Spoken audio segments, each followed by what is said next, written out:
امام علی مقام کے دربار اقدس میں لوگوں نے جب کہا یزید شرابی ہے، آپ سے کہتا ہے کہ آپ بھی اس کے حمایتیوں میں شامل ہو جائیں گا. اچھا ہم کو بھی شامل کرنا چاہتا ہے. اچھا کہا حضور گورنر پر بہت بڑا دباؤ ہے، مدینہ منورہ کے گورنر کا یہ مطالبہ ہونے والا ہے اور آپ کے گرد پولیس اور خفیہ پولیس کا گھیرا تنگ ہو رہا ہے. امام حسین، امام حسین، یاد رکھو میرے پیارے بھائی، عزیز نوجوان، یاد رکھو امام حسین سب سے بڑے حق پرست تھے. تم کہو گے وہ کیسے؟ امام حسین کو جب پتہ چلا پولیس ان کی تلاش میں نکل گئی ہے اور عنقریب چھاپے پڑیں گے، پولیس یہ چاہتی ہے وہ چاہتی ہے، وہ تو ویسے بھی حج کی تیاری کر رہے تھے، اس سال حج کا موسم قریب ہی تھا. امام حسین وہاں سے فرار نہیں ہوئے. حق پرست فرار نہیں ہوتے، حق پرست منہ چھپاتے نہیں پھرتے. حق پرست وہ ہوتا ہے جب وقت پڑتا ہے تو کربلا کے میدان میں اپنے خون سے میدان کو سجا دیتے ہیں. یہ ہوتے ہیں حق پرست. بھاگے نہیں، مفرور نہیں ہوئے، منہ نہیں چھپایا. امام عالی مقام فرمایا ہمارے گھر کا نقشہ بدل سکتا ہے، ہمارے گھر کا نقشہ بدل سکتا ہے، لیکن رسول اللہ کے دین کا نقشہ ہم نہیں بدلنے دیں گے. یہ ہے حق پرست. یزیدی لشکر اور یزیدی فوج سے ڈرنے کی ضرورت نہیں. 20,000 شامی لشکر، 20,000 کے قریب، اس سے زیادہ بھی ہو سکتا، 20,000 کے قریب شامی لشکر سامنے تھا. امام حسین حق پرستی کی قیادت کا حق ادا کر دیا. امام حسین نے حکومت وقت کو چیلنج کیا. حکومت سے ڈر کے نہیں بھاگے. اگر وہ چاہتے تو یمن میں پناہ لے لیتے، بحرین میں پناہ لے لیتے، مسلمانوں کی حکومت تھی. یمن میں پناہ لے لیتے، مسلمانوں کی حکومت تھی. اگر چاہتے تو پناہ لے لیتے، لیکن نہیں.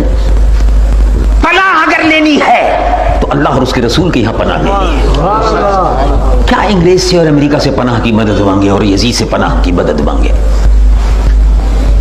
حق پرستوں کی قیادت امام حسین نے کی. کربلا کے میدان میں ڈٹ گئے. یہ ہے کھلی ہوئی کتاب ہے، میں اپنی طرف سے کچھ نہیں کہہ رہا.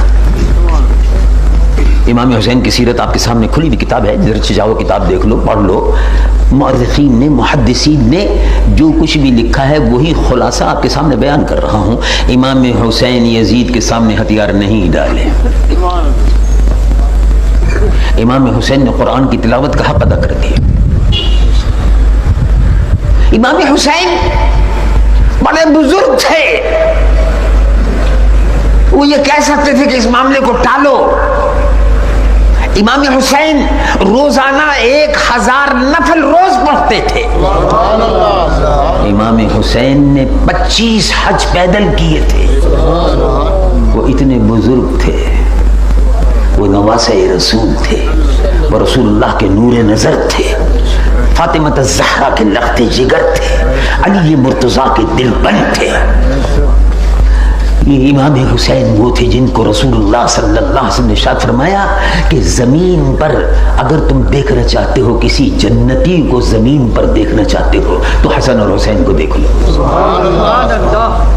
جنت کے نوجوانوں کے سردار الحسن والحسین سیدہ شباب اہل الجنت او کما قال صلی اللہ علیہ وسلم.